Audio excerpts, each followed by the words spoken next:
आज छोटा सा वीडियो आपका घास का मैदान। आज हम आपको घास के मैदान के बारे में बताएंगे। ये घास के मैदान कहाँ पाए जाते हैं। ठीक, ये घास के मैदान मैप के द्वारा बताया जाएगा। घास के मैदान जो हैं आपके कहाँ कहाँ पर किस तरह के घास के मैदान पाए जाते हैं। ठीक, ये आपको सारे मैप के द्वारा बताया जाएगा।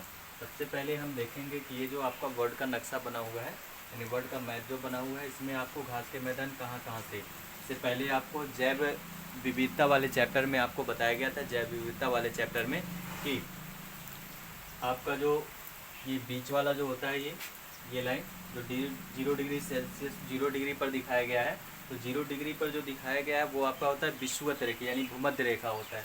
उसके ऊपर ये जो जाता है ये आपका कर्क रेखा होता है। ठीक, यानी ये कर्क रेखा हो गया, और नीचे वाला जो होता है ये आपका मकर रेखा हो गया।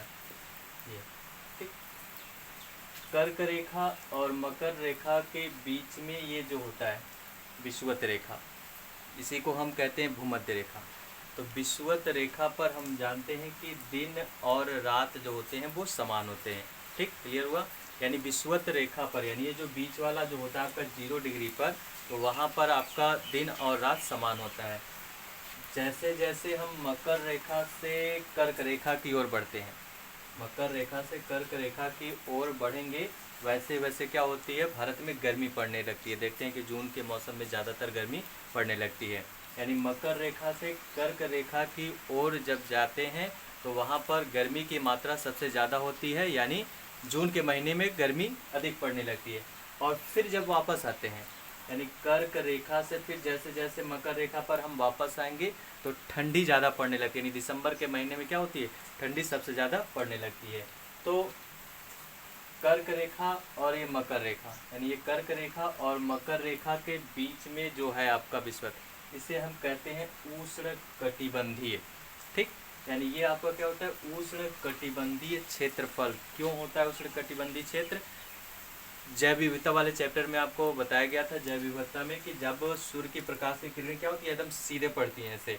जब सीधे पड़ेंगी तो सारा टेम्परेचर जो होता है इसी विषुवत रेखा पर पड़ता है। तो जब इस विषुवत रेखा पर पड़ेगा तो आपका क्या होगा, गर्मी सबसे ज़्यादा होती है, इसलिए इसे हम उष्ण कटिबंधीय क्षेत्र कहते हैं।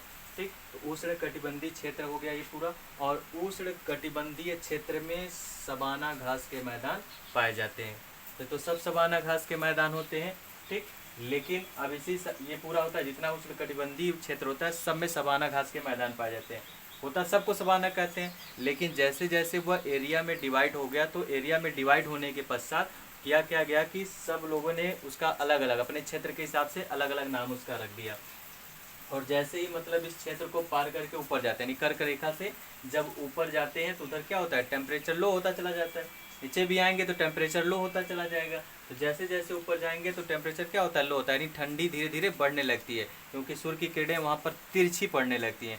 और जब तिरछी पड़ेंगी तो वो क्या होगा, ठंडा क्षेत्र होगा।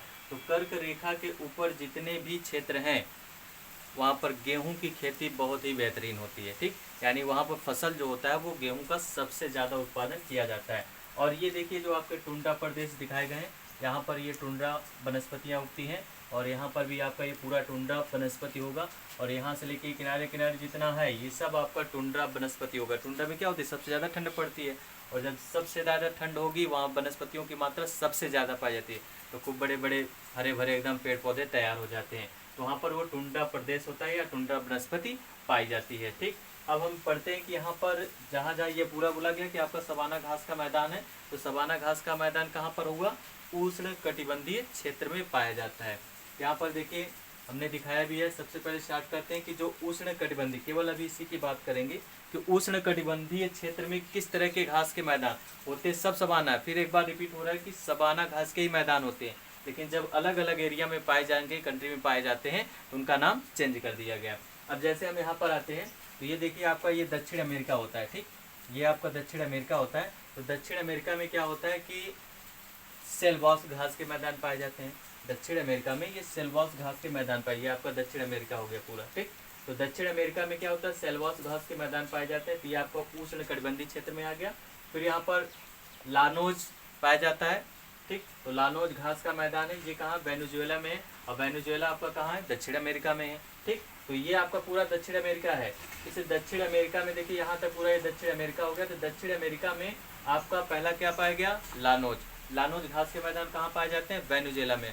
वेनेजुएला देश कहाँ है, दक्षिणी अमेरिका में है। ठीक। सेल्वास घास के मैदान कहाँ पाए जाते हैं, दक्षिण अमेरिका में। पंपास घास के मैदान कहाँ पाए जाते हैं, दक्षिण अमेरिका में।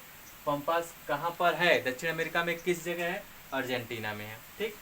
कैंपास घास का मैदान कहाँ पाया जाता है, ये ब्राजील में है। ठीक। कैंपास घास का मैदान ब्राजील में पाया जाता है। फिर यहाँ पर हम आते हैं सवाना, ये देखिए पूरा अफ्रीका होता है। अफ्रीका का ये मिड पॉइंट होता है, नहीं मध्य वाला क्षेत्र होता है।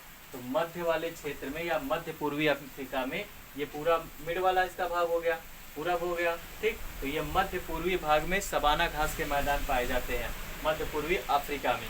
जब नीचे की दिशा में आते हैं, नीचे का मतलब मकर रेखा के जब नीचे आएंगे, तो मकर रेखा के नीचे जब आते हैं तो यहाँ पर क्या होता है, दक्षिण अफ्रीका। और दक्षिण अफ्रीका में ये पूरा जो होता है आपका वेल्ड घास के मैदान पाए जाते हैं। तभी हम केवल कह रहे थे उष्णकटिबंधीय पढ़ेंगे, फिर उसके बाद आगे बताते हैं।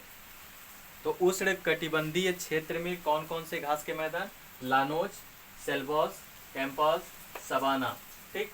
इधर तो आप छोड़ ही दीजिए, बस इतने ही आपको पढ़ने। 4 पाए गए, कौन कौन से, लानोज घास के मैदान, सेल्वास घास के मैदान, कैंपास घास के मैदान और सवाना घास के मैदान। 4 हो गए। ठीक। यही से काउंट करना है, Llanos, Selvas, Campos, savanna. Llanos, Selvas, Campos, savanna. Llanos कहाँ पाया गया, वेनेजुएला में। वेनेजुएला कहाँ है, दक्षिण अमेरिका में। सेल्वास घास का मैदान कहाँ है, दक्षिण अमेरिका में। कैंपास घास का मैदान कहाँ है, ब्राजील में। सवाना घास का मैदान कहाँ है, मध्य पूर्वी अफ्रीका में। ठीक। ये हो गया उष्णकटिबंधीय, चारों आपके क्लियर हो गए। चलिए अब आते हैं कर्क रेखा के ऊपर चलते हैं। कर्क रेखा के ऊपर, यानी ये तो उष्णकटिबंधीय हो गया। अब इधर जाएंगे तो क्या हो जाएगा, ऊपर जाएंगे चाहे नीचे जाएंगे, सब शीतोष्ण घास के मैदान कहलाते हैं, या शीतोष्ण कटिबंधीय क्षेत्र कहलाते हैं। यहाँ देखिए, यहाँ से स्टार्ट करते हैं। ये आपका यूएसए होता है। ठीक। अमेरिका है ये पूरा। ठीक। यहाँ पर कौन सा है, प्रेयरी घास के मैदान पाए जाते हैं। तो प्रेयरी घास का मैदान कहाँ पाया जाता है, कनाडा में। प्रेयरी घास का मैदान कहाँ पाया गया, कनाडा में पाया गया।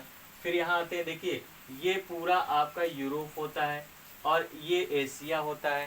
तो जब ये लाइन जो होती है, जैसे कोई 2 टुकड़े को बांट दिया जाए और उसको हम ऐसे टेप से जब जोड़ देते हैं तो जुड़ गया ना। तो जब ये यूरोप और एशिया दोनों जुड़ गया तो इस पूरे का नाम क्या होगा, यूरेशिया कह दिया गया। यानी यूरोप और एशिया, यूरोप और एशिया मिलकर उसे हम यूरेशिया भी बोल सकते हैं या यूरोप और एशिया भी बोला जा सकता है। ये ज्वाइंट वाला पार्ट जो होता है उसे हम यूरेशिया बोलते हैं।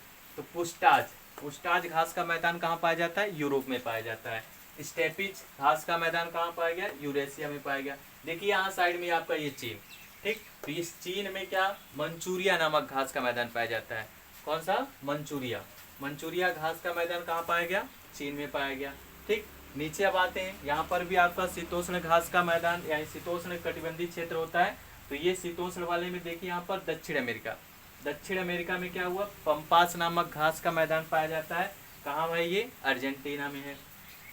वेल्ड घास का मैदान कहाँ पाया जाता है, दक्षिण अफ्रीका में। ठीक। डाउन्स घास का मैदान कहाँ पाया गया, ऑस्ट्रेलिया में पाया जाता है। इस तरह से आपके ये उष्ण और शीतोष्ण, ठीक, ध्यान रहेगा। ठीक। ये आपका 0 डिग्री पर क्या होता है, विषुवत रेखी या भूमध्य रेखा कहते हैं। और जैसे ही हम 30 डिग्री नॉर्थ की तरफ जाते हैं, 30 डिग्री साउथ की तरफ जाते हैं, तो 30 डिग्री जब नॉर्थ की ओर जाएंगे तो वो आपका क्या कहलाएगा, कर्क रेखा होता है। और ये आपके कौन सा होता है, मकर रेखा होता है।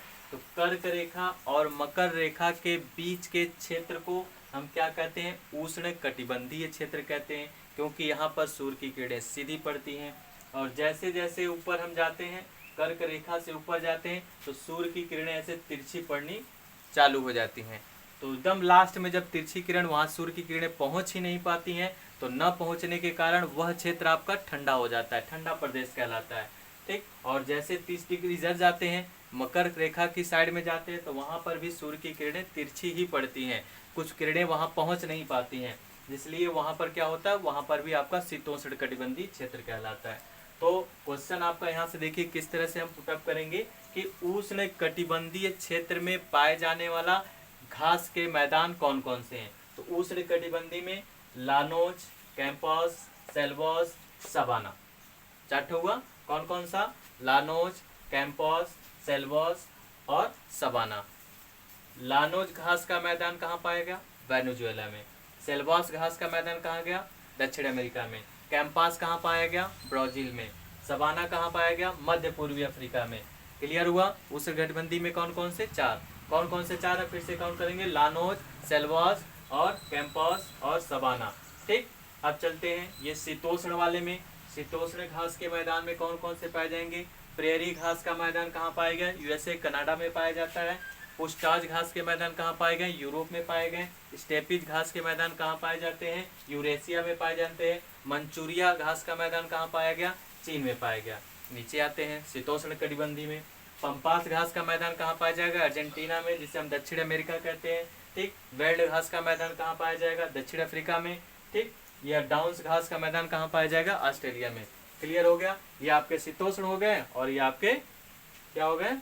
शीतोष्ण। और ये आपका उष्ण कटिबंधी हो गया।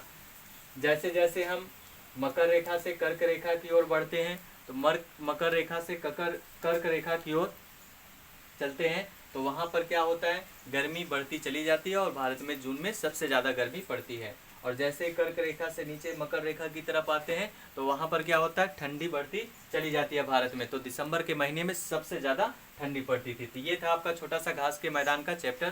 ठीक, क्लियर हो गया? फिर आगे हम इसी के कुछ और बताएंगे। अभी आपको हम किडनी के बारे में, ब्लड के बारे में काफ़ी चर्चा करेंगे। ठीक है।